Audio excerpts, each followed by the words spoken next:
আসসালামু আলাইকুম।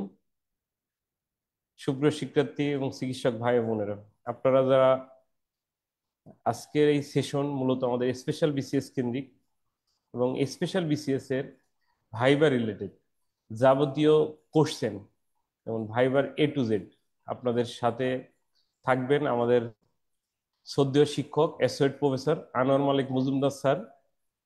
উনি এখন আছেন চট্টগ্রাম কলেজের ইসলামের ইতিহাস ও সংস্কৃতি বিভাগের, এবং উনি 22তম বিসিএস এর মাধ্যমেই সরকারি কর্মজীবনে প্রবেশ করে। এবং সাথে শুরুতে আমি যদি আপনাদেরকে বলতে চাই যে আসলে ভাইবা আসলে কি জিনিস। ভাইবার শুরুতে আপনাদের আমরা স্যাররা ডাক দিবে, তার আগে আপনার কাগজ প্রথমে যাওয়ার পরে আপনি আপনি আসছেন, একটা সাইন, তারপর কাগজগুলো চেক করে এবং কিছু কাগজ জমা রাখে এবং আমরা সব কাগজ জমা দেওয়ার পরে এরপরে দেখা যায় যে আপনি ওয়েট করবেন। এরপর আপনি ভাইবা বোর্ডে ঢুকবেন এবং এই বোর্ডে ঢোকার পরে আপনার ভাইবা শুরুটা হতে পারে এইভাবেই যে আপনি কিভাবে আপনার পরিচয় দিবেন, কোথায় আছেন কর্মস্থল, আপনার সাবজেক্ট রিলেটেড, এমনকি এগুলো বাদ দিয়েও শুধু আপনাকে জাস্ট শুধু জেনারেল কোশ্চেনও ধরতে পারে। এমনকি শুধু জুলাই বিপ্লব বা আমাদের সংবিধান, বাংলাদেশ, বিশ্ব, যে কোনো কিছু দিয়েই কিন্তু আপনার ভাইবা শেষ হয়ে যেতে পারে। এবং আমরা যারা শুধু ডাক্তার, সবসময় একটা জিনিস আমাদের মাথায় থাকে যে শুধু মনে হয় মেডিকেল পার্টটাই কি ধরবে, বিষয়টা কিন্তু তা না। এটা ম্যান টু ম্যান ভ্যারি করবে। যদি এই যে 5,000 মানুষের যে ভাইবা হবে, সেখানে কিন্তু ভেরিয়াস কোশ্চেন থাকবে এবং বোর্ড মেম্বার ভ্যারি করবে, সেখানে কোশ্চেনও ভ্যারি করবে। কারোর 5 মিনিটে হয়ে যাবে, কারোর 15 মিনিট লাগবে, কারোর দেখা যাবে 1 ঘন্টাও হয়ে যাইতে পারে। ওভারঅল সাধারণত 10 থেকে 15 মিনিটই থাকে স্পেশাল ভাইবা, অন্য ভাইবাগুলো আর একটু বেশি। তাহলে সেক্ষেত্রে আপনাদের অনেক ধরনের কোশ্চেন থাকতে পারে, অনেক ধরনের জিজ্ঞাসা থাকতে পারে যে আমরা কিভাবে প্রস্তুতি নিব, কিভাবে আমরা নিজেদেরকে উপস্থাপন করব, কিভাবে ভাইবার কোশ্চেন গুলো আসলে অ্যান্সার হবে। আমরা অনেক কিছু যেমন স্বাভাবিকভাবে মেডিকেলে আমরা স্যারদের সাথে যেভাবে কনভারসেশন করি, বিসিএস এর ক্ষেত্রে ঠিক টিপিক্যাল কনভারসেশনটা ওইভাবে করা যায় না। এবং স্যারদের বোর্ডে বসে আপনাদের কখনোই ডিনাই করা যায় না যে স্যাররা যদি বলে একটু মেনে নেওয়ার মানে আনুগত্য করার একটা মাইন্ড সেট আপ কিন্তু রেখে যাইতে হয়। আমরা যেমন অনেক সময় মেডিকেলের ভাইভাতে স্যারদের সাথেও তর্ক করতে হবে, স্যার না এটা এই জায়গায় আছে, ওইটা অংশ আছে, এটা হবে এটা। কিন্তু বিসিএস এর ভাইবার ক্ষেত্রে কিন্তু এইভাবে আসলে তর্ক বা বিতর্ক করার ওইভাবে ওই অর্থে সুযোগ নেই। তাহলে আমরা গ্রহ যদি দেখে, যদি একটা চাকরির ভাইবার ক্ষেত্রে আপনার কি দেখতে পারে, আমরা যদি বলি দেখার উদ্দেশ্য আপনার অ্যাটিটিউড, আপনি কিভাবে গেছেন, আপনার বিহেভ, আপনার সাইকোলজিক্যাল, এবং আপনি যে একটা ক্যাডার অফিসার হবেন, এই ক্যাডার অফিসার হিসেবে আপনি যোগ্য কিনা। আপনি যে ধরেন মনে করেন যে আমি অ্যানেস্থেসিয়া পড়ি, আমি অ্যানেস্থেসিস্ট হিসেবে যোগ্য কিনা, এইভাবে কিন্তু জাজ করে না।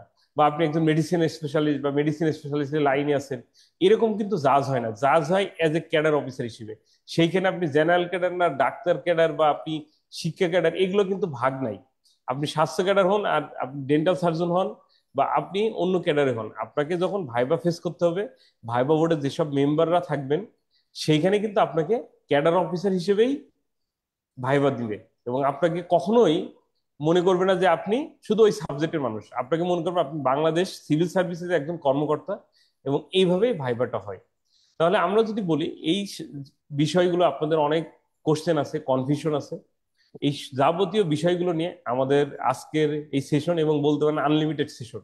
আমরা এই লাইভে আপনাদের যত কোশ্চেন আছে, স্যার দীর্ঘদিন ধরে বলতে পারেন সেই আমাদের সাথেই তো 39 42 সব বিসিএস এ স্যার ছিল, 48 এখন। এবং চিটাগাং বিভিন্ন ভাবে এই ভাইবার সাথে রিলেটেড আছে, সাথে আমাদের যে বেসিক জেনারেল পার্ট সেখানেও স্যার ইনভলভ আছে। এবং স্যার যেহেতু ভাইবা বোর্ডে থাকেন এবং একজন বোর্ড মেম্বার হিসেবে কি কি কোশ্চেন হতে পারে সেটা স্যার কিন্তু মেডিকেলের কোশ্চেন সম্পর্কেও অনেক বিষয়ে ওয়াকিবল। এবং যেহেতু ভাইবা নিয়ে স্যার এক্সপিরিয়েন্স আমাদের সাথেও ছিল, বাদে এখন যে যে কোনো ভাইবাতেই আপনি স্যারকে মানে যে কোশ্চেন গুলো করে সেগুলো সম্পর্কে স্যার ওভারঅল আপনাদেরকে একটা ভালো ধারণা দিতে পারবেন। এবং আমরা আর দেরি না করে আমরা স্যারের কাছে শুরু চলে যাই। এবং স্যার আপনাদের কোশ্চেন থাকলে আপনারা কমেন্ট করবেন, প্রথমে স্যার কিছু কথা বলবে, আপনারা সেগুলো মন দিয়ে শোনার চেষ্টা করবেন। এবং আমি স্যারকে অনুরোধ করছি, স্যার আপনি আজকের এই সেশন আমাদের ওভারঅল ডাক্তার সমাজের সেশন, এখানে শুধু যে আমাদের জেনেসিসের স্টুডেন্ট আছে বিষয়টা তা না, এখানে সব ধরনের ডাক্তাররাই আছে যারা ভাইভাতে আছে, এমনকি অন্যরাও থাকতে পারে যে কিভাবে এক্সপিরিয়েন্স নেওয়ার জন্য। এই জন্য এই হিসেবে আপনি ডাক্তারদেরকে মোটিভেট, 1 নম্বর কাজ হচ্ছে আমরা সবসময় একটু ডিমোটিভেট ওয়েতে থাকি। তো এটা যেন না হয়, কারণ অনেকে মনে করতে পারে যে আমি কেউ 130 পাইছে, কেউ 120 পাইছে, কেউ 115 পাইছে। সবার তো ভাইভাতে আসলে সবারই সমান সুযোগ। তো এই যে সুযোগটা যাতে সে লুফে নিতে পারে এবং তার যে কনফিউশন যাতে দূর হয় এবং সে যেন একটা প্রিপেয়ার অবস্থায় আপনার ভাইভা ফেস করতে পারে, আপনার এই সেশনের মাধ্যমে যেন ডাক্তার, আমাদের চিকিৎসক যে ভাই বোনরা আছে তারা যেন এই কনফিডেন্সটা গেইন করে যাইতে পারে যে না, আমি prepare for special BCS viva. Sir, আজকে আমাদের আনোয়ার মালিক মজুমদার স্যার আসতেছেন আপনাদের ভাইবার A to Z নিয়ে। স্যার, তাহলে শুরু করেন স্যার। আসসালামু আলাইকুম। ধন্যবাদ কামরুল, আপনি তো সবকিছু বলেই দিলেন, অসাধারণ বলেছেন। মানে আপনি ভাইবা সম্পর্কে তো শিক্ষার্থীদের সব ধারণাই চলে আসলো। তো এখন আসলে আমি শুরু করি আগে, হ্যাঁ। তো সেশনটা যেভাবে পরিচালনা করব, আসলে এটা আমরা একটা গল্প করতে পারি, সেশন না বলে এটাকে গল্প করলে সবচেয়ে সুবিধা হয়। যে আমাদের বিষয়টা ঘটবে যে আমরা কথা বলবো, অনেকক্ষণ কথা বলবো, আমার প্রত্যেকজন পরীক্ষার্থীর সাথে আজকে আমরা কথা বলবো। কথা বলতে বলতে বলতে আমরা শিখে ফেলবো, হ্যাঁ। তো প্রথম কথা হচ্ছে যে আপনারা আজকে যে ধৈর্য ধরে আমার কথা শুনছেন, আমি আপনাদের কাছে কৃতজ্ঞ। এই যে সুযোগ দিয়েছেন আপনাদের সাথে কথা বলার, এটা আমার আপনাদের কাছে কৃতজ্ঞতা, আমার অসীম কৃতজ্ঞতা। তো কৃতজ্ঞতা প্রকাশ করে ক্লাস শুরু করছি, হ্যাঁ। প্রথম কথা হচ্ছে কি ভাই, বিসিএস পরীক্ষা, হ্যাঁ, বাংলাদেশ সিভিল সার্ভিস, এটি বাংলাদেশের আসলে এটা কম্পিটিটিভ এক্সাম বলতে পারেন, সর্বোচ্চ একটা প্রতিযোগিতামূলক পরীক্ষা। এখানে সব মেধাবী শিক্ষার্থীরা আসেন, বিভিন্ন স্তর থেকে আসেন, বিভিন্ন ভাবে আসেন। তো এখানে অনেকগুলো পর্যায় হয়, সেই বিষয়গুলো আপনারা পরিচিত, আমি সেভাবে যাব না। আমার মূল কথা হচ্ছে আপনি অনেকগুলো স্টেপ অতিক্রম করে মৌখিক পরীক্ষায় চলে এসেছেন। জাস্ট আপনি এখন আহ আপনি ব্রিজটা পার হবেন।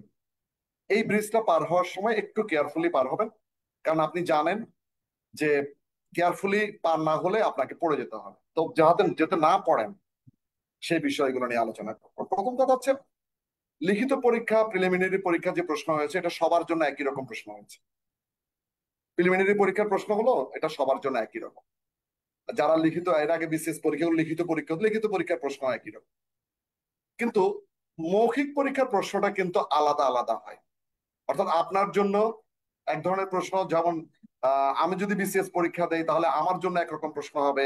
একটু আগে ডক্টর কামরুল আসলো, কামরুল যদি বিসিএস পরীক্ষার্থী দেয়, কামরুলের জন্য একরকম প্রশ্ন হবে। অর্থাৎ এখানে যদি 5,000 জন শিক্ষার্থী মৌখিক পরীক্ষা অবতীর্ণ হয়, তাহলে প্রশ্ন হবে 5,000 রকম। কেন হবে? 5,000 জনের ব্যক্তিত্বটাই আলাদা, প্রত্যেকটা মানুষের একটা স্বতন্ত্র ব্যক্তিত্বের অধিকারী। তো বিসিএস পরীক্ষা আসলে যেটা করা হয়, এটা হচ্ছে আপনার ব্যক্তিত্ব অভিক্ষা। আপনি একজন সিভিল সার্ভেন্ট হবেন, আসলে আপনি কি ডাক্তার হবেন না, বিষয়টা সেরকম নয়। আপনি তো ডাক্তার অলরেডি হয়েছেন, আপনাকে বিএমডিসি সার্টিফিকেট দিয়েছে, অলরেডি আপনি ডাক্তার। সুতরাং সরকার পিএসসি আপনাকে ডাক্তার বানাতে পারবে না। পিএসসি আপনাকে নিচ্ছে একজন কর্মকর্তা, আপনি একজন স্বাস্থ্য কর্মকর্তা হবেন। এবং আপনি যেটা হবেন সেটা হচ্ছে আপনি একজন আমলা হবেন, ব্যুরোক্রেট হবেন। কারণ আমরা জানি যে ব্যুরোক্রেট কারা হয়। একটা জেনারেল ক্লজেস অ্যাক্ট আছে, একটা আইন আছে, যে আইন বলে আসলে যে আইন বলে আসলে ম্যাজিস্ট্রেট যাদেরকে বলি আমরা, সেটা। আর আমরা যদি বলি আমলা কারা হয়, আমলাটা হচ্ছে আসলে আহ আমলাতন্ত্রের জনক হচ্ছে ম্যাক্স ওয়েবার। তিনি যে আমলাতন্ত্রের সংজ্ঞা দিয়েছেন, সেই সংজ্ঞাটা হচ্ছে এরকম যে প্রজাতন্ত্রের স্থায়ী, দক্ষ, বেতনভোগী সরকারি কর্মচারী। তাহলে তিনটা বিষয় আপনার জন্য: স্থায়ী, দক্ষ, বেতনভোগী, আপনি সরকারি কর্মচারী। এই সরকারি কর্মচারী আপনি করবেন কি, মহান জাতীয় সংসদ থেকে যে আইনগুলো পাশ করবেন, শাসক গোষ্ঠী যে আইন পাশ করবেন, সে আইনগুলো আপনি বাস্তবায়ন করবেন। এখন বাস্তবায়ন করার জন্য আপনি যা করবেন, যেমন আমাদের মহান জাতীয় সংসদে যে আইনগুলো পাশ হয়, স্বাস্থ্য সম্পর্কিত যে আইনগুলো পাশ হয়, সে আইনগুলো আপনি বাস্তবায়ন করবেন। এখন বাস্তবায়ন করতে গিয়ে আপনি একজন স্বাস্থ্য আমলা হবেন, স্বাস্থ্য ব্যুরোক্রেট হবেন, বা একজন স্বাস্থ্য প্রশাসক হবেন। এখন সরকার আপনাকে নিয়োগ দেওয়ার ক্ষেত্রে দেখবেন যে আপনি হাসপাতালে যেমন কাজ করতে পারবেন, রোগীকে স্বাস্থ্য চিকিৎসা যেভাবে দিতে পারবেন, ঠিক একইভাবে আপনি প্রশাসনিক বিষয়টা আপনি পারবেন কিনা। অর্থাৎ একটা, আপনি যখন উপজেলা হেলথ কমপ্লেক্সে কাজ করবেন, আপনি যখন সাব সেন্টারে কাজ করবেন, আপনি যখন একটা জেলার সর্বোচ্চ স্বাস্থ্য কর্মকর্তা হবেন, আপনি আহ, আপনি যখন বিভাগীয় স্বাস্থ্য কর্মকর্তা হবেন, আপনি যখন মন্ত্রণালয়ে যাবেন, আপনি স্বাস্থ্য মন্ত্রণালয়ে যাবেন, আপনি বিভিন্ন জায়গাতে ডেপুটেশনে কাজ করবেন, লিয়েনে কাজ করবেন, এই যে কাজ করার সময় আপনি আসলে পারবেন কিনা, আপনার সেই সক্ষমতাটা আছে কিনা, সেটা পরিমাপ করা হয়।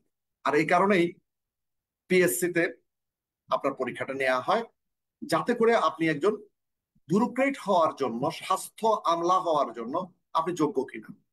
তো এই যোগ্যতাটা বাছাই করা হয় কিভাবে? বাছাই করার নিয়মটা বা ফর্মুলাটা হচ্ছে, আমরা জানি যে একটা বিসিএস পরীক্ষা বা একজন মানুষের যখন ব্যক্তিত্ব পরিমাপ করা হয়, তখন অনেকগুলো বিষয় নিয়ে করা হয়। সেই বিষয়টা আমি আলোচনা না করে শুধু মনে করেন যে বিসিএস পরীক্ষা আসলে মৌখিক পরীক্ষায় কত ধরনের প্রশ্ন হতে পারে।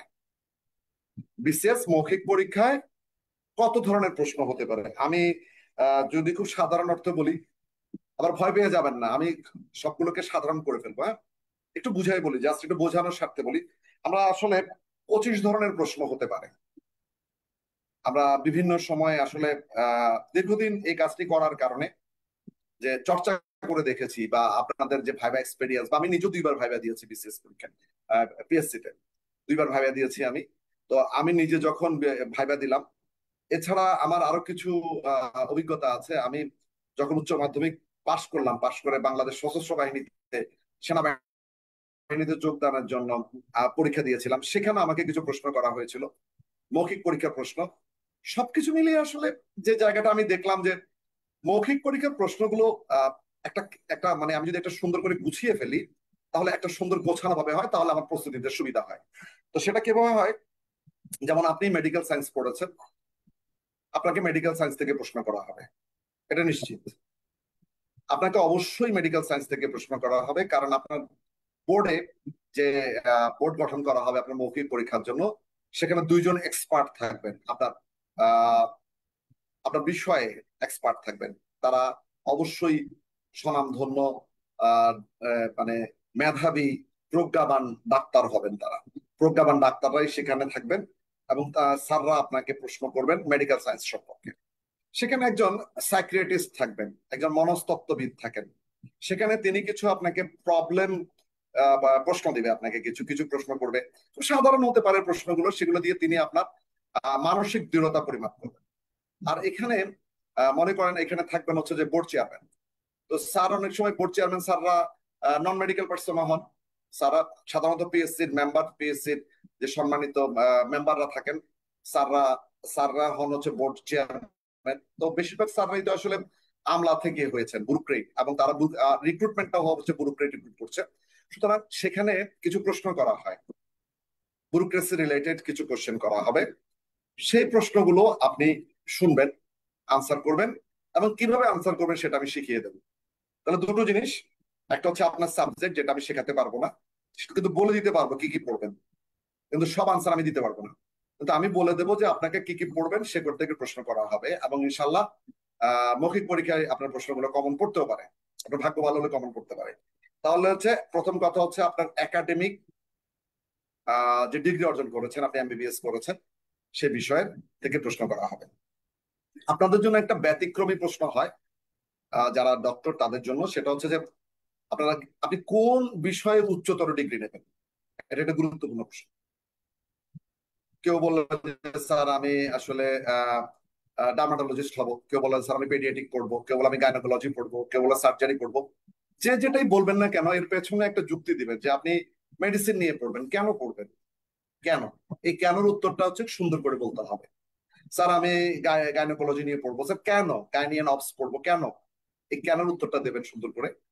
আপনি সার্জারি পড়বেন, উচ্চতর ডিগ্রি সার্জারিতে কেন, এই কেনটা আসলে আপনার উপর একটা গুড ইমপ্রেশন তৈরি করবে।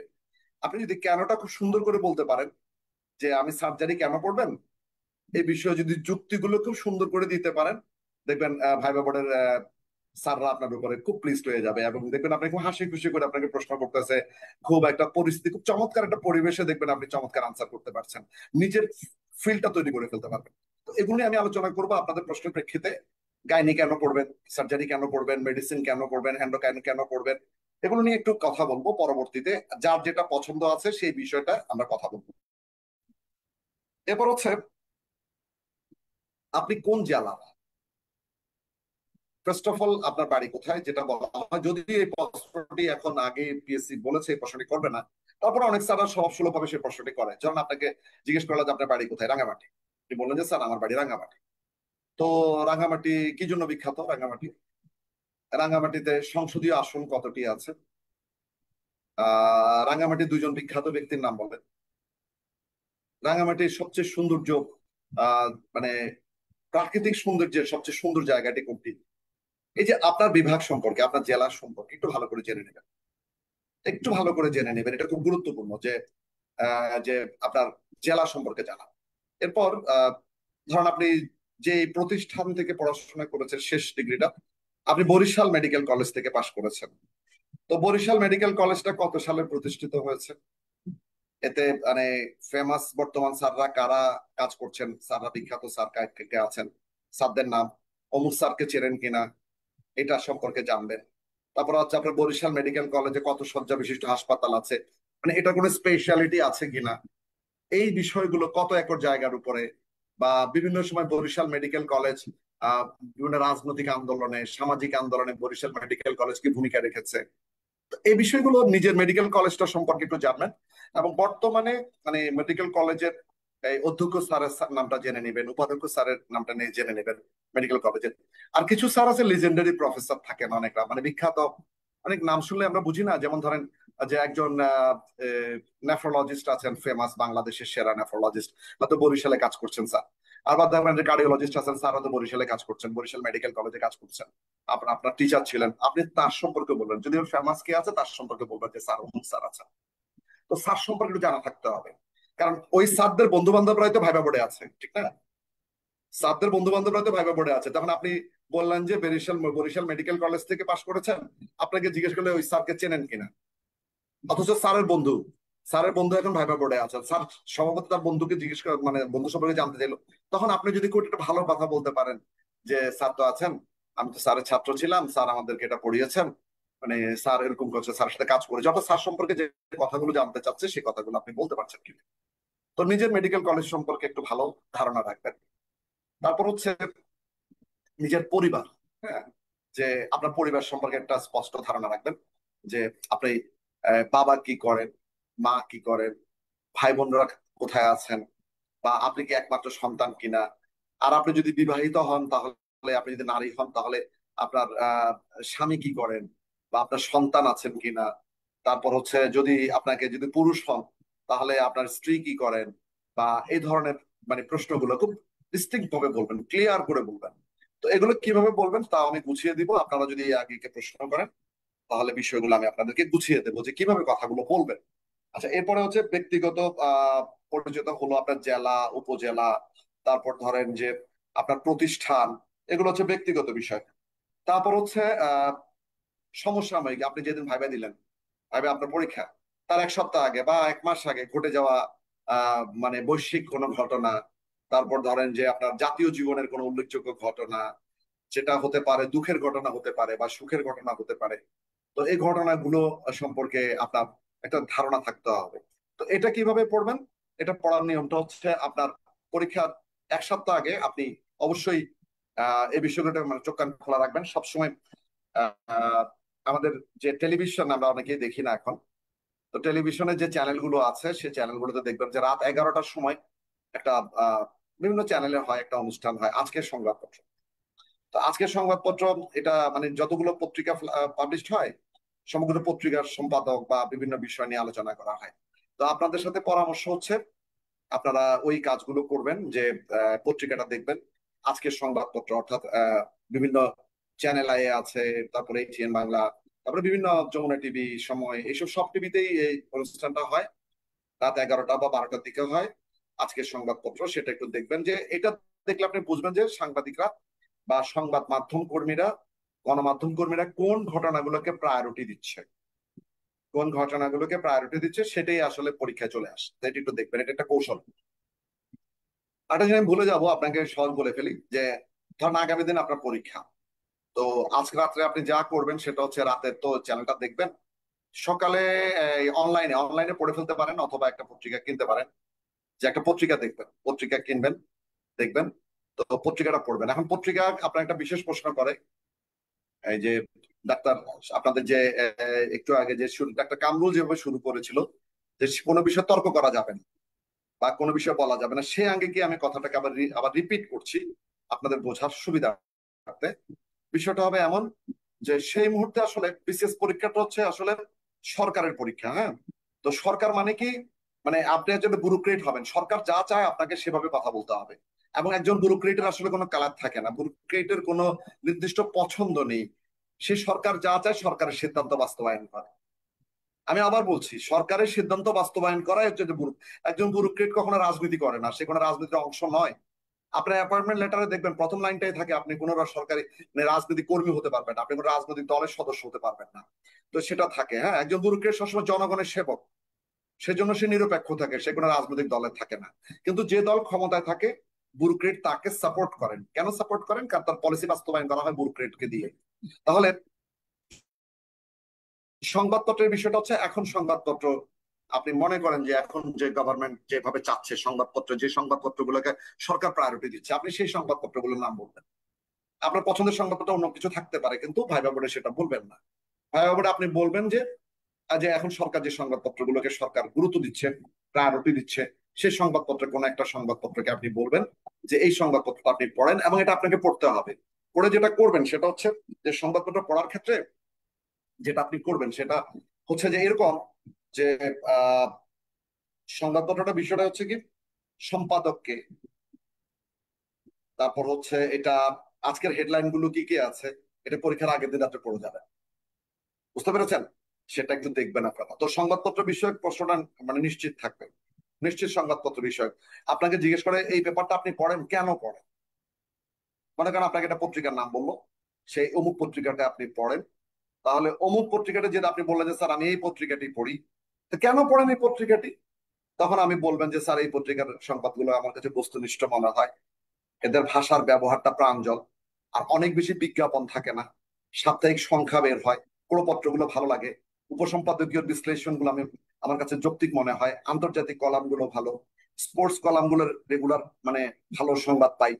অর্থাৎ যে যেটা ভাবে বলবেন, আপনার যেটা বলে রান্না বান্না, মেয়েরা হয়তো বলবেন, নারী শিক্ষার্থীরা হয়তো বলবেন যে এখানে স্যার অনেক সময় আমরা তো আসলে সবসময় ব্যস্ত থাকি, মাঝে মধ্যে এখানে ঘর সাজানো, ঘর গোছানো, রান্না বান্নার টিপস থাকে, তো সেটা আমি তাৎক্ষণিক পড়ে ফেলে একটু চেষ্টা করি স্যার এগুলো সময় নিজেকে ডেভেলপ করার জন্য। তো এই সংবাদপত্রটা এই কারণে আমার ভালো লাগে। তো এইভাবে আপনি যুক্তি দিবেন, লজিক্যালি কথা বলবেন, এটা ইম্পর্টেন্ট কথা। লজিক্যালি কথা বলাটা হচ্ছে, আর কথা বলা তো একটা শিল্প। মৌখিক পরীক্ষা হচ্ছে আসলে কথা বলার পরীক্ষা, কত সুন্দর করে গুছিয়ে মাত্রা জ্ঞান দিয়ে আপনি কথা বলবেন, সে কথা মানুষ শুনবে এবং সে কথা দ্বারাই আপনি যোগ্য অযোগ্য বিবেচিত হবেন। ঠিক আছে, তাহলে সেটা আমরা গেলাম। এরপর হচ্ছে আপনাকে অনেকবার চেষ্টা করা হবে ডাইনে বামে প্রশ্ন করে আপনার রাজনৈতিক বিষয়টি আপনার জানতে চেষ্টা করা হবে। আপনি কোন রাজনৈতিক দলের সমর্থক বা কোন রাজনৈতিক আদর্শে আপনি বিশ্বাসী, তো সেটা আসলে কিভাবে বলবেন আপনি? এটা একটা কৌশল আছে। মনে রাখবেন যে আমলারা হচ্ছে সবচেয়ে কৌশলপূর্ণ আচরণ করে, আমলাদের আসলে কোনো কালার নেই, সে ওয়াটার কালার। তো এখন আপনার কোনো রাজনৈতিক দল থাকবে না, আপনি যেটা বলবেন স্যার আমি আসলে একজন রাজনৈতিক সচেতন ব্যক্তি, হ্যাঁ আমি রাজনীতি নিয়ে ভাবি এবং রাজনীতি আমাকে ভাবাই, কিন্তু আমি রাজনৈতিক কর্মী নই। আমি রাজনীতি, কারণ বাংলাদেশের এমন কোনো কিছু নেই, দেশের রাজনীতির বাইরে আসলে কোনো কিছুই নেই। আপনি যদি বলেন যে এদেশে অর্থনীতি, সমাজনীতি, রাষ্ট্রনীতি, পরিবার সমস্ত কিছু রাজনীতির অংশ, কিন্তু আপনি তো ব্যুরোক্রেট, আপনি তো রাজনীতি করতে পারবেন না, এটা নিষিদ্ধ আপনার জন্য। আপনি কারণ সরকারের পলিসি বাস্তবায়ন করবেন, সেজন্য আপনি বলবেন যে স্যার আমি রাজনীতি সচেতন, রাজনীতি আমাকে ভাবায়। আমি আসলে রাজনীতি নিয়ে ভাবি এবং বাংলাদেশ নিয়ে যেহেতু ভাবি আমি, সুতরাং আমি এই এই রাজনীতিটা করি এটা বলবেন না, বলবেন যে আমার এই ধরনের মতাদর্শ আমার ভালো লাগে, আমি এই ধরনের মতাদর্শের। তো এই মতাদর্শের বিষয়টাও আপনি পরিচ্ছন্ন করে বলবেন, গুছিয়ে কনফিডেন্টলি বলবেন। ঠিক আছে, ওটা ওটা গেল। তারপর হচ্ছে আপনার কিছু ট্রিকি কোশ্চেন করতে পারে রাজনীতি নিয়ে, এটা আমি বলে দেবো। আমার প্রশ্নগুলো আপনাদেরকে, জেনেসিসকে আমি অনেকগুলো প্রশ্ন দিয়েছি আপনাদের জন্য, বিশ্লেষণ ধর্মী মনস্তাত্ত্বিক, সে প্রশ্নগুলো জেনেসিস কর্তৃপক্ষ আপনাকে সরবরাহ করবে। এবং আশা করি যে এই প্রশ্নগুলো যদি উত্তর সহ, আমি কিছু প্রশ্ন উত্তর সহ দিয়েছি, কিছু প্রশ্ন উত্তর ছাড়া দিয়েছি। উত্তর ছাড়াগুলো আপনারা কাজ করবেন, কাজ করে যদি কোনো সমস্যা হয় আমাকে জানাবেন, জেনেসিসের মাধ্যমে আমি আবার সমাধান করার চেষ্টা করব। আর যে প্রশ্নগুলো আপনাকে দিয়েছি, আমি জেনেছি উত্তরগুলো লিখে দিয়েছি, এই উত্তরগুলো এভাবেই পড়বেন এবং ইচ্ছে করলে আপনি চেঞ্জ করে নিতে পারেন, কিন্তু প্রশ্নগুলো আসতে পারে আপনার। তো সেটা আমি জেনেসিসের কাছ থেকে আপনি সংগ্রহ করে নেবেন। তারপর হচ্ছে ধর্ম বিষয়ক প্রশ্ন করতে পারে আপনাকে। আপনাকে ধর্ম বিষয়ক আপনার, ধরেন যে একজন লোক দাড়ি রাখলেন, হ্যাঁ, তো দাড়ি রাখলেন, আসলে দাড়ি, আপনার দাড়িটা সুন্দর আছে, দাড়ি আজ মুসলিম আপনি দাড়ি রাখতেই পারেন, কিন্তু মুসলিমরা তো আসলে সব কাজ করে, তারা তাদের ধর্মের বাইরে কোনো কাজ করতে পারে না। কারণ ইসলাম হচ্ছে একটি পূর্ণাঙ্গ জীবন ব্যবস্থা, সেখানে আপনাকে বলে দিয়েছে কি করতে পারবেন, কি গ্রহণীয় আর কি বর্জনীয়। তো আপনি দাঁড়িয়ে রেখেছেন, আপনার দাড়ি আছে, তো আপনি দাঁড়িয়ে রাখলেন। এখন দাড়িটা সম্পর্কে যখন আপনি রাখলেন, ভাই বাবুরা আপনাকে জিজ্ঞেস করবে যে আল্লাহ রাসূলের দাড়ি সম্পর্কিত আল্লাহ রাসূলের বিধানগুলো কি, দাড়ি সম্পর্কে আল্লাহ রাসূলের বিধান কি, অথবা রাসূল সাল্লাল্লাহু আলাইহি সাল্লাম দাড়ির যত্ন সম্পর্কে কি বলেছেন। তারপরে আবার এরকম প্রশ্ন হতে পারে যে আল্লাহ রাসূল দাড়ি সম্পর্কে আর কি কি হাদিস আছে। তো এটা আপনি অবশ্যই ব্যাখ্যা করে বলবেন যে কি করতে বলেছেন রাসূল সাল্লাল্লাহু আলাইহি সাল্লাম, কি করতে বলেছেন, বা কিভাবে দাঁড়িয়ে রাখতে বলেছেন। নিশ্চয়ই এটা আপনি অবশ্যই ব্যাখ্যা করে বলবেন, এবং এটা আপনি যখনই আপনার মুখে দাঁড়িয়ে থাকবে, আপনি ভাইবা বোর্ডে যাবেন, এ সম্পর্কে বিস্তারিত জেনে যাবেন। যে আমার যে সকল শিক্ষার্থী, নারী শিক্ষার্থী, পরীক্ষার্থী, আপনারা যারা পরীক্ষা দিতে যাবেন, হিজাব পরে যাবেন, তখন হিজাব নিয়ে কিছু প্রশ্ন আসে।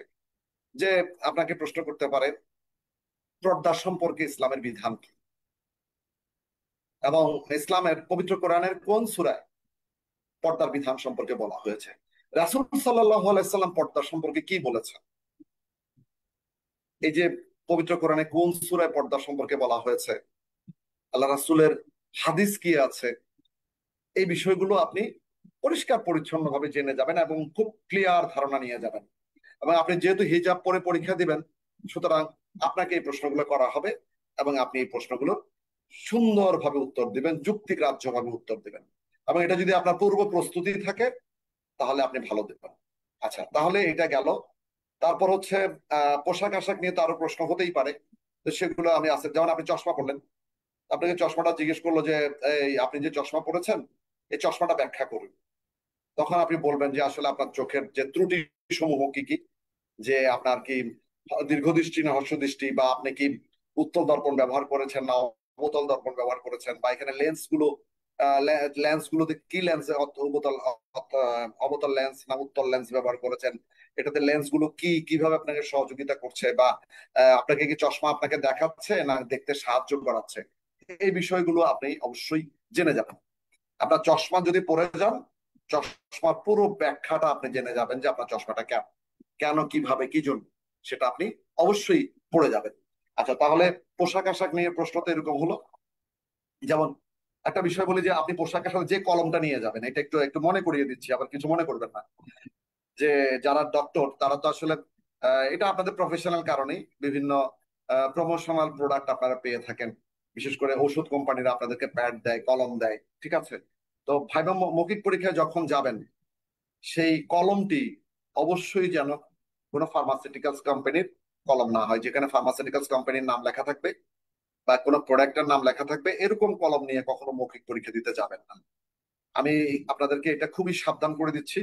এটা বড় একটা বিষয় আপনাকে ইয়ে করবে, মিন করে এটা, যে আপনি একটা মৌখিক পরীক্ষা দিতে যাবেন, সেখানে নিজস্ব কলমটা নিয়ে যাবেন। আশা করি এই বিষয়টা খুবই সচেতন ভাবে মাথায় রাখবেন। হ্যাঁ, যে আপনাকে কিন্তু একটা কলম নিয়ে যেতে হবে, সেখানে লেখার একটা বিষয় আছে। তো সেই কাজটা আপনি করবেন। তো এরপর হচ্ছে আমরা এরপরে গেলাম, আমাদের এরপরের প্রশ্নগুলো হচ্ছে আহ নিজ এলাকা বাংলাদেশের সংবিধান। হ্যাঁ, আসলে সংবিধান কি, কেন, কি জন্য, এটা তো সবসময় গুরুত্বপূর্ণ প্রশ্ন। সংবিধান, আমাদের সংবিধানে স্বাস্থ্য সেবা সম্পর্কে কি বলা হয়েছে, মৌলিক অধিকার সম্পর্কে কি বলা হয়েছে, রাষ্ট্রপতির ক্ষমতা কি, এখন যে গভর্নমেন্ট আছে এটা কি সংবিধানের আলোকে আছে, নাকি কি আইনের বলে এই সরকার ক্ষমতায় আছে।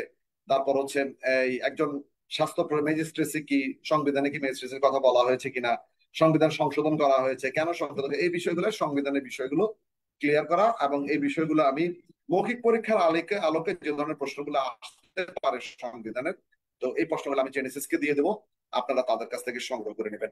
তারা আপনাকে সংগ্রহ করে দিবে, এবং খুব সংক্ষিপ্ত আকারে আমি দেবো, সেটা আপনারা সংগ্রহ করে নেবেন। এরপর আসলে ডাক্তার তো, ডাক্তাররাও তো কি আমাদের সমাজের খুবই সাবস্টিকেটেড ইস্যু, যদিও তারা অনেক ব্যস্ত থাকে, যদিও ডাক্তাররা অনেক ব্যস্ত থাকে, এটা আমাদেরকে বাঁচানোর জন্যই তারা ব্যস্ত থাকেন, আমাদেরকে ভালো রাখার জন্য, আমাদের মুখের হাসি থাকার জন্যই ডাক্তাররা নিজেদের হাসিটাকে বিসর্জন দেন। তারা নিজেরা হাসতে পারেন না, কিন্তু আমাদের হাসিটাকে অক্ষুণ্ণ রাখার করার জন্য। এই জন্য তার মানে তিনি অনেক অনুষ্ঠানে যেতে পারেন না, তিনি একটা সিনেমা দেখতে পারেন না, তিনি একটা নাটকে যেতে পারেন না, তিনি একটা ভালো গান গাইতে পারে, হয়তো অনেক ডাক্তার গান গাইতে পারে, কিন্তু তিনি একটা গান শোনাতে পারেন না, পরিবারকে সময় দিতে পারেন না। এই বিষয়গুলো তাদের মানে একটা জীবনের অংশ, কারণ এই প্রফেশনের ব্যাপারটাই এরকম, ইমার্জেন্সি প্রফেশন। তারপরও এই ডাক্তারদের তো একটা হবি থাকে, শখ থাকে। যেমন আমার অনেক বন্ধু আছে ডাক্তার, তারা কারো কারো আছে লং ড্রাইভের শখ আছে, যে তারা খুব গাড়ি চালিয়ে অনেক দূরে যেতে পছন্দ করে। আবার আমার এক বন্ধু আছে ডাক্তার, তিনি বেহালা বাজাতে পারেন, অসাধারণ বেহালা বাজায়। আমার এক বন্ধু আছে ডাক্তার, সে ভালো রবীন্দ্রসঙ্গীত গায়। তারপর হচ্ছে একজন বন্ধু আছে, সে প্রচুর বই পড়ে এবং বই রিভিউ লেখে। এরকম তো ডাক্তারদের আছে। তো আপনাকে জিজ্ঞেস করতে পারে যে আপনার হবি কি, কি করেন আপনি? এই যে হবির কথা বলবেন, এটা কিন্তু খুব অবশ্যই যুক্তিগ্রাহ্য ভাবে বলবেন। আপনি যদি বলেন যে স্যার আমার হবি হচ্ছে বই পড়া, সেটা যেন সত্যি হয়। আপনাকে জিজ্ঞেস করবে যে লাস্ট কোন বইটা পড়েছেন, তখন বই সম্পর্কে একটু বলেন। তাহলে বই না পড়ে যদি বইয়ের হবির কথা বলেন, সেখানে কিন্তু ঝামেলায় আটকে যাবে। আবার কেউ বলবেন যে আমার শখ স্যার বাগান করা। তো স্যাররা জিজ্ঞেস করে যে কি গাছ লাগিয়েছেন দেখি, আপনার বাগানে কয়েকটা গাছের নাম বলেন। মানে এই বর্ষাকালে আপনার বাগানে কি ধরনের ফুল আছে, এই প্রশ্নগুলো করতে পারে। এটা হচ্ছে ব্যক্তিত্ব অভিজ্ঞান, মানে আপনি আসলে কতটা সত্য কথা বলেছেন। মানে কেউ হয়তো বলবে যে একজন আমার নারী শিক্ষার্থী বলবেন যে স্যার আমার হবি হচ্ছে স্যার বা রান্না করা স্যার। তো আপনাকে জিজ্ঞেস করবো যে আপনি কি কি রান্না পারেন। তো আপনি বললেন যে স্যার আমি বিরিয়ানি রান্না পারি, স্যার আমি পিৎজা বানাতে পারি। তখন আপনি বলেন যে আচ্ছা বলেন তো এই যে কাচ্চি বিরিয়ানিটা কিভাবে রান্না করে। এটা সো এগুলো বলার আগে যে যাই বলেন না কেন, আপনি যদি বলেন গান শুনি, আমি স্যার আমার হবি হচ্ছে গান শোনা। তো আপনি জিজ্ঞেস করেন লাস্ট কোন গানটা শুনেছেন, একটু বলেন তো দেখি। রবীন্দ্রসঙ্গীত শুনেছেন, একটা রবীন্দ্রসঙ্গীত 2 লাইন গান তো। তাহলে এই যে 2 লাইন গাওয়ার প্রস্তুতি নিয়ে যাবেন। যদি 2 লাইন গাইতে বলে, যেন 2 লাইন গাইতে পারেন। আপনি কবিতা লেখেন, বলে যে 2 লাইন, আপনার 2 লাইন কবিতা শুনি। অর্থাৎ যে হবিটা বলবেন, সে হবি সম্পর্কে আপনার পর্যাপ্ত ধারণা থাকতে হবে, কনফিডেন্টলি বলতে হবে। আর যদি বলতে না পারেন, তাহলে এখন থেকে শিখিয়ে যাবেন ভাইবা বোর্ডের আগে কোনটা বলবেন। ঠিক আছে, এটা ইম্পর্টেন্ট হবি। তারপর হচ্ছে আহ একটা প্রশ্ন, ব্যতিক্রমী প্রশ্ন হতে পারে, বক্তৃত্ব অভিজ্ঞান প্রশ্ন। এগুলো খুব বাজে টাইপের প্রশ্ন, কিন্তু এই প্রশ্নগুলো করে। আপনাকে করতে পারে যে আপনি কি ওষুধ কোম্পানির কমিশন নেন, রুগীদেরকে কি অপ্রয়োজনীয় টেস্ট করান। এটা কে করবে জানেন? নন মেডিকেল পার্সন যারা আছে তারা করবেন। এবং সাইকিয়াট্রিস্ট এই বিব্রতকর প্রশ্নটা করে উনি দেখবেন যে আসলে আপনি পরিস্থিতি কিভাবে হ্যান্ডেল করতে পারেন, আপনি পরিস্থিতি কিভাবে হ্যান্ডেল করতে পারেন, এই জিনিসটা তারা জানবে। দেখবেন স্যাররা মানে এটা সাইকিয়াট্রিস্ট শিখিয়ে দেন, বা বোর্ড চেয়ারম্যান করেন, করার পর আপনি কতটা বিব্রত হন বা এই ধরনের পরিস্থিতি কিভাবে হ্যান্ডেল করেন, আপনার মানসিক দৃঢ়তা কতটুকু, সে বিষয়ে আপনাকে উত্তেজিত করলে আপনি কতটা কুল থাকতে পারেন, সে জিনিসটা জাস্টিফাই করে। তো সেটা করা হয় যে আপনি কি ওষুধ কোম্পানি থেকে রুগীদেরকে অপ্রয়োজনীয় টেস্ট করান ল্যাব কমিশনের জন্য। খুব চমৎকার করে উত্তরটা দেবেন, বলে যে স্যার আসলে এটি বাংলাদেশের সব মানুষ আসলে মানে এই নেতিবাচক প্রচারণাটা সম্পৃক্ত। আসলে স্যার বিষয়টি সত্য নয় স্যার। হ্যাঁ, আর ব্যাপারটা ঘটে এমন স্যার, আমরা তো রুগীর রোগ নিরূপণের জন্যই টেস্টটা করাই। হ্যাঁ, রোগ নিরূপণের জন্যই তো। সব মানুষ তো স্যার একই রকম নয়, কেউ কেউ ব্যতিক্রম থাকতে পারে। তবে স্যার আমি এই কাজটা করি না। আমি রুগীকে রুগী ভাবি না, আমি ভাবি সে আমারই একটা অংশ।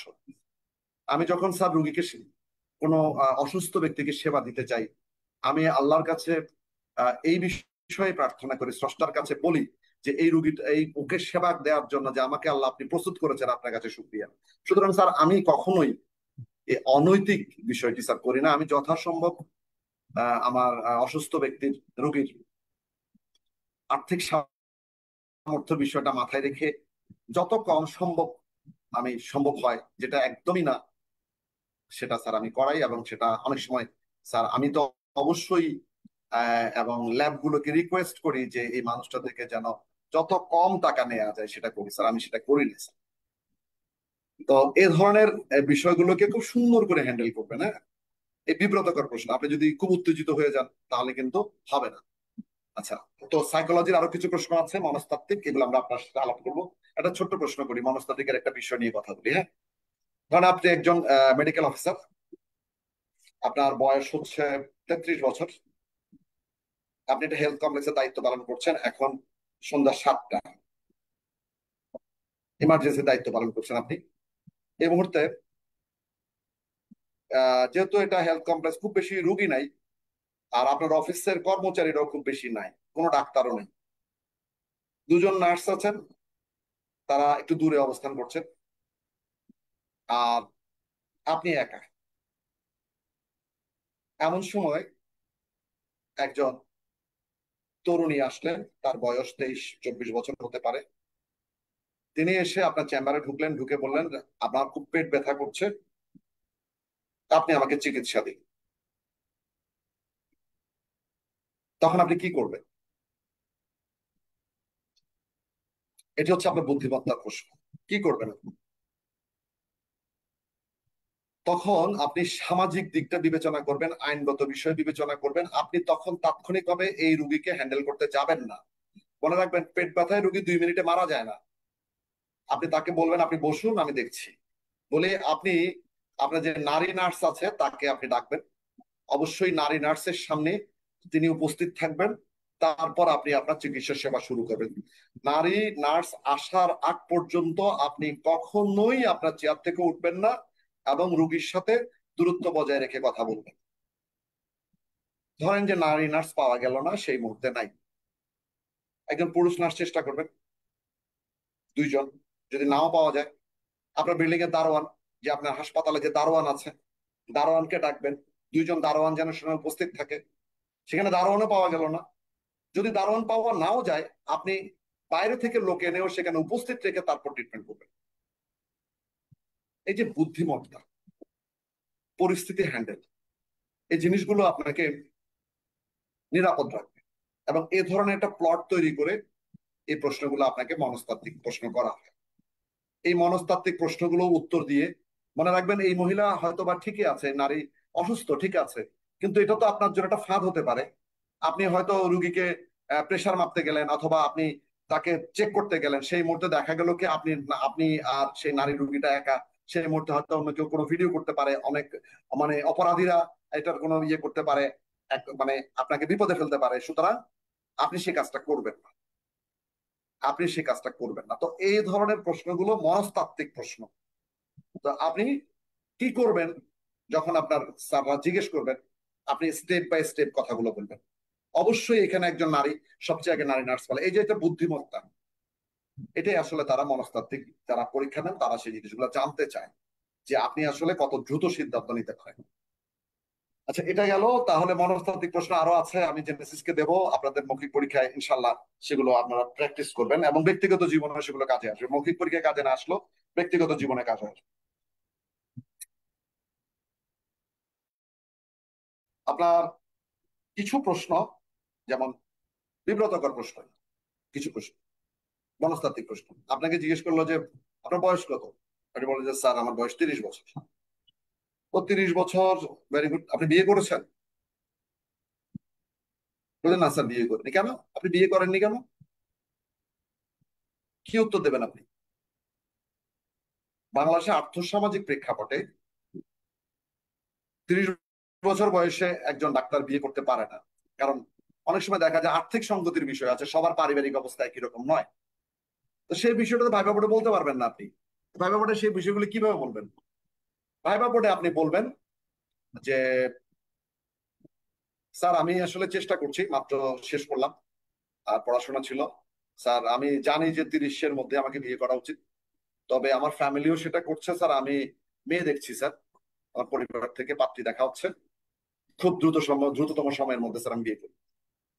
এটা হচ্ছে যে একটা মনস্তাত্ত্বিক বিষয়, এটা একটা মানসিক বিষয়। একজন নারীকে ঠিক একই রকম প্রশ্ন করতে পারে, বলছে স্যার আমি, ঠিক একইভাবে বলবেন স্যার আমিও, আমার পরিবার দেখছে স্যার, আমি চেষ্টা করছি, আমিও আগ্রহী, আহ, পরিবার দেখছে, আমি নিজেও আগ্রহী।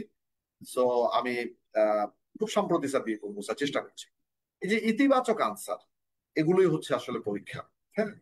তো এরপর এরপর আরো কিছু প্রশ্ন হতে পারে, যেমন কি প্রশ্ন হতে পারে? যে এই প্রশ্নগুলো হচ্ছে এরকম উম, মনস্তাত্ত্বিক প্রশ্ন। যে বিয়ে শাদীর ব্যাপারটা তো প্রশ্ন করেই, স্যাররা সবসময় করে। আচ্ছা, কেমন পাত্র পছন্দ আপনার? আপনি নারী বলে জিজ্ঞেস করে কেমন পাত্র পছন্দ। তখন আপনারা যারা ডাক্তার বেশিরভাগ সময় এভাবে বলেন যে স্যার আমার ডাক্তার পছন্দ না। আপনি ডাক্তার বলবেন না, আপনি বলবেন যে স্যার আমার একজন ভালো মানুষ পছন্দ স্যার। এগুলো হচ্ছে মনস্তাত্ত্বিক প্রশ্ন। মানে ঠিক একজন পুরুষ যিনি বিয়ে করবেন তিনি বলেন স্যার আমার একজন ভালো মানুষ দরকার স্যার, আমার একজন অত্যন্ত ভালো মানুষ যে আমাকে বুঝবে, যার সাথে আসলে পরিচ্ছন্ন জীবন যাপন করা যাবে, যার সাথে লাইফটা শেয়ার করা যাবে স্যার। হ্যাঁ, আমি এরকম একজন মানুষ খুঁজছি।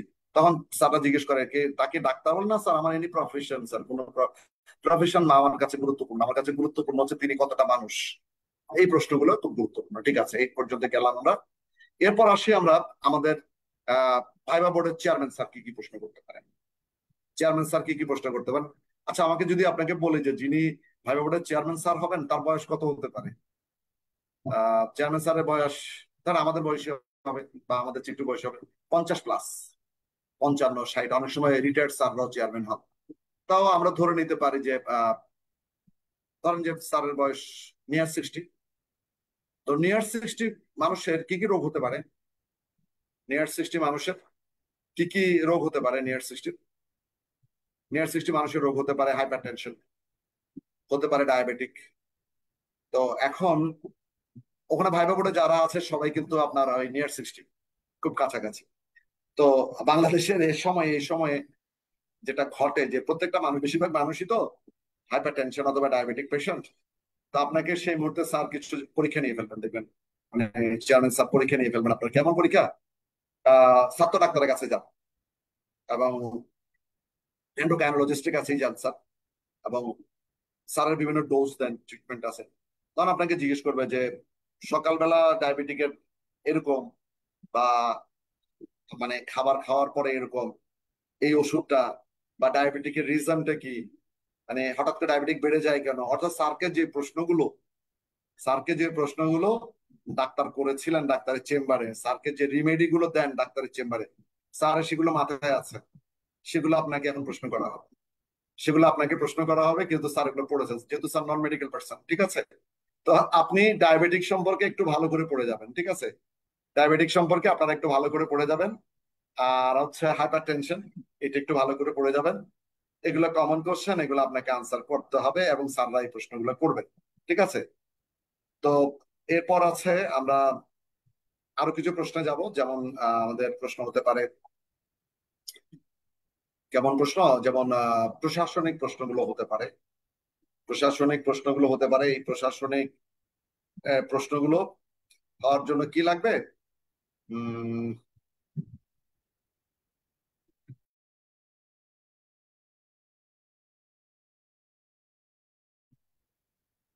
হ্যালো, শুনতে পাচ্ছেন? আচ্ছা, তো কি প্রশ্ন হতে পারে?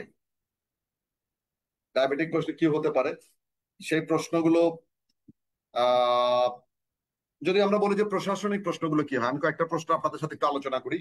প্রশ্নগুলা আমরা একটু স্লাইড শো এর মধ্যে যাব শেষের দিকে, তার আগে কিছু প্রশ্ন আমরা একটু আলোচনা করে ফেলি। হ্যাঁ, আলোচনা করলে আপনাদের জন্য সুবিধা হবে। একটু সময় দেন, আমি দেখছি প্রশ্নগুলো আমার বইতে আপনার জন্য রেডি করেছিলাম। আচ্ছা আচ্ছা, যে বর্তমান সরকার সংবিধানের কত নং অনুচ্ছেদ বলে বর্তমান সরকার ক্ষমতায় আছে? এটা সবসময় একটা আলোচিত হয়। হ্যাঁ, আহ সংবিধানের কত নং অনুচ্ছেদ বলে বর্তমান সরকার গঠিত হয়েছে, এই ধরনের একটা প্রশ্ন হতে পারে। তো এই প্রশ্নটা কি আসলে, স্যার আসলে কি জানতে চাচ্ছেন?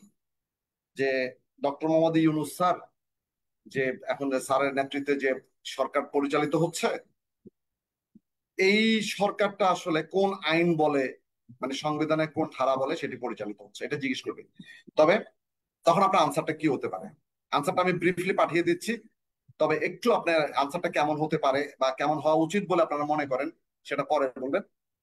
যেমন ছাত্র আন্দোলনের মুখে মানে ছাত্র আন্দোলনের মুখে বিগত সরকার পদত্যাগ করলে রাষ্ট্র একটা সাংবিধানিক সংকটে পড়ে যায়। তখন রাষ্ট্রপতি সংবিধানের 48-এর 3 অনুচ্ছেদ বলে জাতীয় সংসদ বিলুপ্ত ঘোষণা করেন। যখন জাতীয় সংসদ বিলুপ্ত হয়ে যায় তখন খুব প্রয়োজনীয়তা দেখা দেয় যে একটি সরকার লাগবে। মনে রাখবে, একটা সরকারের রাষ্ট্রের 4টা অঙ্গ, তার মধ্যে হচ্ছে 4টা অঙ্গের মধ্যে নির্দিষ্ট ভূখণ্ড, জনসমষ্টি, সরকার ও সার্বভৌমত্ব। সুতরাং সরকারকে শূন্য রাখা যাবে না। আমাদের শেষ দাবি হচ্ছে রাষ্ট্রপতি। তখন রাষ্ট্রপতি তিনি সুপ্রিম কোর্ট থেকে একটা পরামর্শ নিলেন। সেই পরামর্শটাকে আমরা বলবো ডক্ট্রিন অফ নেসেসিটি, যেটা জাতিসংঘের মানে আইন কমিশনের মতে এটাকে বলা হয় ডক্ট্রিন অফ নেসেসিটি। সেই ডক্ট্রিন অফ নেসেসিটিকে প্রায়োরিটি দিয়েই আহ, এই সরকারটা গঠিত হয়েছে। তাহলে আপনার আনসারটা খুব চমৎকার ভাবে বলবেন যে এটি আসলে সাংবিধানিক ভাবে হয়নি, এটি হয়েছে ডক্ট্রিন অফ নেসেসিটির মাধ্যমেই এই সরকারের গঠিত হয়েছে। তো ডক্ট্রিন অফ নেসেসিটি জিনিসটা কি সেটাকে আপনি অ্যানালাইসিস করবেন, জিজ্ঞেস করতে পারে আপনাকে, সেই অ্যানালাইসিসটা আমরা পরে করে দিচ্ছি। আচ্ছা, এরপর হচ্ছে যেহেতু আপনি স্বাস্থ্য মন্ত্রণালয়ের অধীনে জয়েন করবেন, এটা হতে পারে বর্তমান স্বাস্থ্য উপদেষ্টার নাম কি এবং তার এডুকেশনাল ব্যাকগ্রাউন্ড এবং একটু জেনে নেবেন। বর্তমান স্বাস্থ্য উপদেষ্টা হচ্ছে নূরজাহান বেগম, আমাদের বর্তমান স্বাস্থ্য উপদেষ্টা। এরপর আসে আমরা যে ব্যক্তিটা আমাদের সরকার প্রধান, doctor Mohammad Yunus sir. Doctor Mohammad Yunus sir কিন্তু দেশে মানে দেশে এবং বিদেশে তিনি একজন জনপ্রিয় মানুষ। তিনি তার কর্মগুণেই জনপ্রিয়। কেন জনপ্রিয়? তাকে পৃথিবীব্যাপী যে জনপ্রিয়তা এনে দিয়েছে অবশ্যই তার ব্যক্তিত্ব, সেটি পরের কথা, তার ক্ষুদ্র ঋণ, মাইক্রো ফাইন্যান্স। তাহলে ডক্টর মোহাম্মদ ইউনূস স্যারের আহ সাম্প্রতিক সময়ে মাইক্রো ফাইন্যান্স নিয়ে তার যে কাজগুলো সেটা একটু দেখবেন। আপনাকে জিজ্ঞেস করতে পারে, আপনি যখন মাইক্রো ফাইন্যান্স বলবেন বা ক্ষুদ্র ঋণ বলবেন তখন আপনাকে জিজ্ঞেস করা হবে ক্ষুদ্র ঋণ কি, বা গ্রামীণ ব্যাংক আসলে কি ধরনের ব্যাংক, সামাজিক ব্যবসাটা কি, সোশ্যাল বিজনেস। সারা পৃথিবী ব্যাপী এই কনসেপ্ট ডক্টর মোহাম্মদ ইউনূস স্যারের কনসেপ্ট, এবং সারা পৃথিবী ব্যাপী এই কনসেপ্টটা এখন জনপ্রিয় একটা কনসেপ্ট। এবং তিনি এটা কত সালে এই কনসেপ্টটা দেন? 2007 সালে তিনি এই কনসেপ্টটা মানুষকে মধ্যে প্রচার করেন, সামাজিক ব্যবসা। এরপর আচ্ছা, তার যে এই যে চিন্তাধারাগুলো, ইউনূস স্যারের যে চিন্তাধারাগুলো, আমরা জানি যে এই ধরনের মানুষরা বই লেখেন, তাদের চিন্তাগুলো প্রজন্ম থেকে প্রজন্মান্তরে এগুলো মানে ট্রান্সফার করার জন্য তারা বই লিখেন। ইউনূস স্যারের আমার জানা মতে এই পর্যন্ত যে বইগুলো আছে সেই বইগুলো আপনাদের নাম বলে দিচ্ছি, একটু শুনে রাখবেন। তার সবচেয়ে বিখ্যাত যে ডক্টর মোহাম্মদ ইউনূস স্যারের যে বইটা সেটা হচ্ছে আহ দারিদ্র্যহীন বিশ্বের অভিমুখে। এটি তার আত্মজীবনী। আমি আবার বলি, ডক্টর মোহাম্মদ ইউনূস স্যারের যে বই আহ দরিদ্রহীন বিশ্বের অভিমুখে, এটি হচ্ছে তার আত্মজীবনী। গ্রামীণ ব্যাংক ও আমার জীবন, দরিদ্রমুক্ত বিশ্বের জন্য, পথের বাধা সরিয়ে নিন, মানুষকে এগুতে দিন, এটি তার বিখ্যাত বই।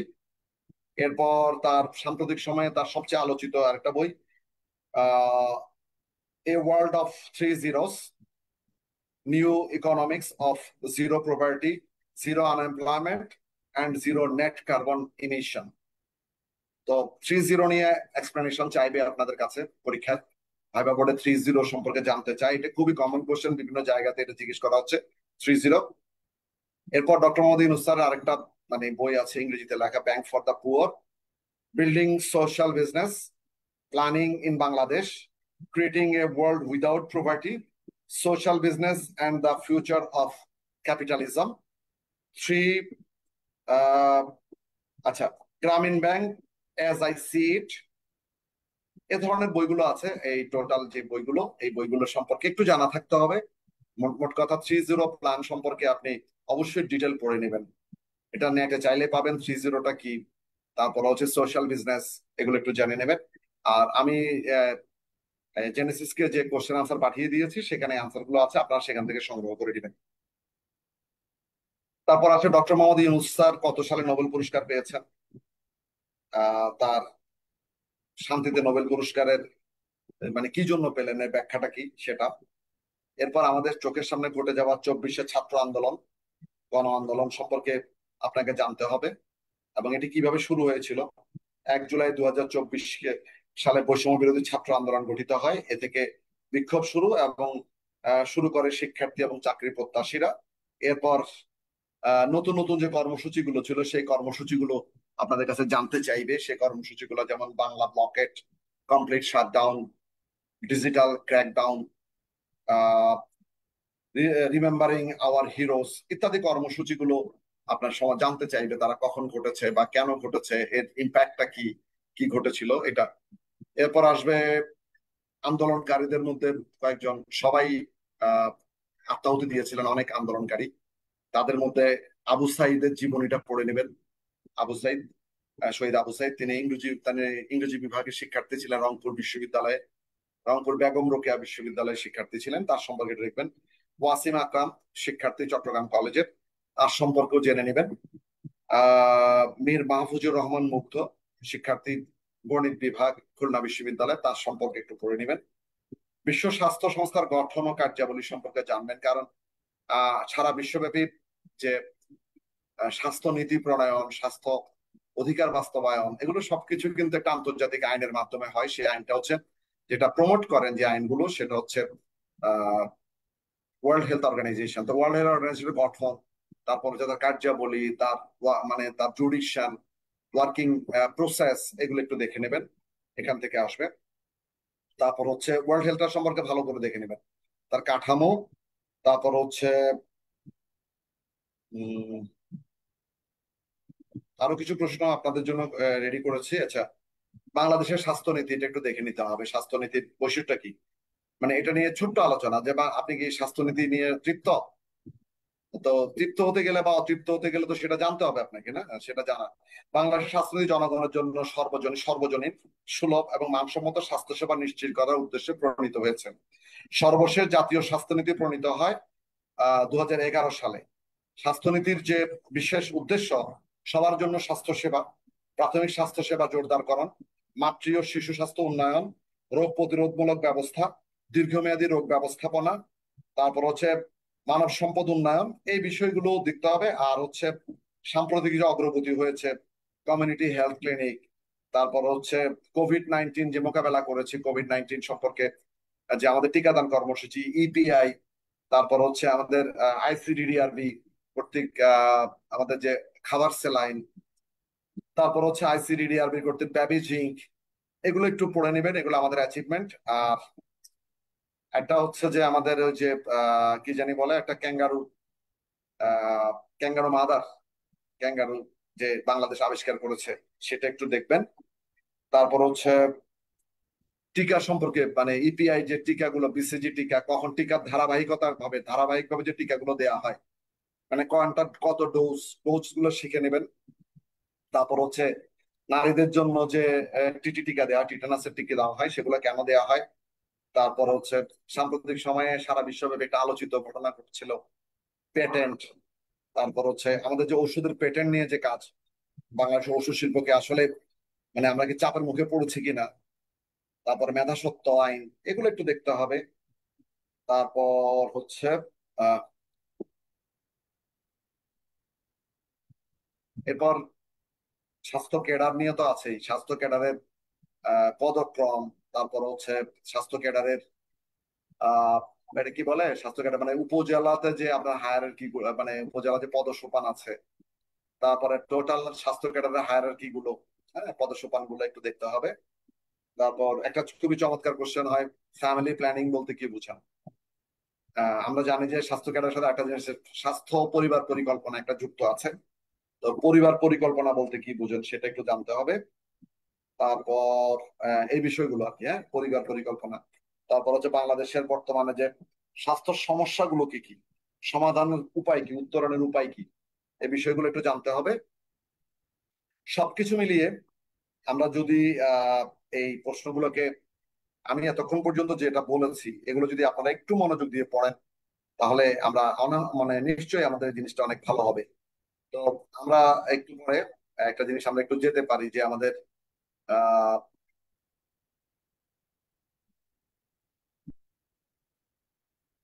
আমরা, আপনাদের যদি প্রশ্ন থাকে এই বিষয়ে, প্রশ্ন থাকলে আমরা প্রশ্নগুলো একটু আনসার করব, প্রশ্ন আনসার করব। যদি ইতিমধ্যে প্রশ্ন আনসারের সেশনের পর যদি আবার প্রয়োজন হয়, আমরা ইয়ে করবো। আপনাদের যদি প্রশ্ন থাকে সরাসরি প্রশ্নগুলো করতে পারেন, তাহলে আমাদের জন্য সুবিধা হয় যে আসলে কিভাবে সঠিক দিতে পারে। আমাকে কি শুনতে পাচ্ছেন জেনেসিস? হ্যালো?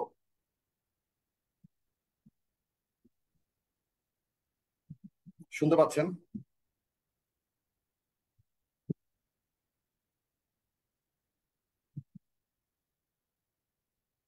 আচ্ছা, জেনেসিস, আপনাদের প্রশ্নগুলো আসলে আমার সুবিধা হতো, আজকে প্রশ্নগুলো আনসার করতে পারতাম।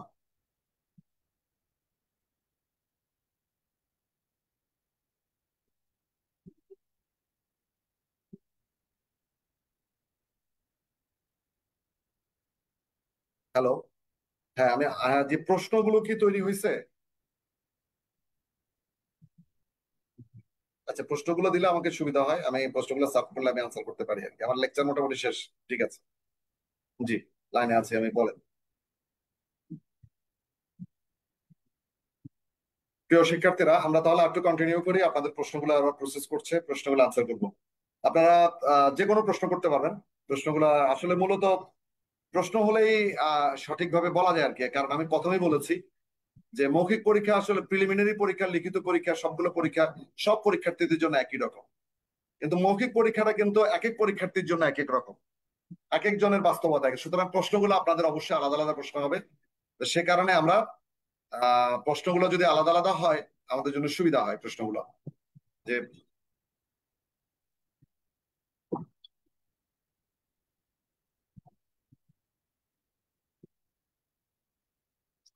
আমরা প্রশ্ন আসার আগে আমরা একটা জিনিস করতে পারি, যে আরেকটু রিভিউ দিতে পারি আমরা। সেই রিভিউটা হচ্ছে যে কি কি প্রশ্ন আসলে এই, আচ্ছা, এখানে একটা কথা অবশ্য বলা হয়নি আপনাদের, সেটা হচ্ছে যে পোশাক আশাক গুলো নিয়ে তো অবশ্যই কথা বলেছে। আহ কতগুলো প্রশ্ন হয় সেটা।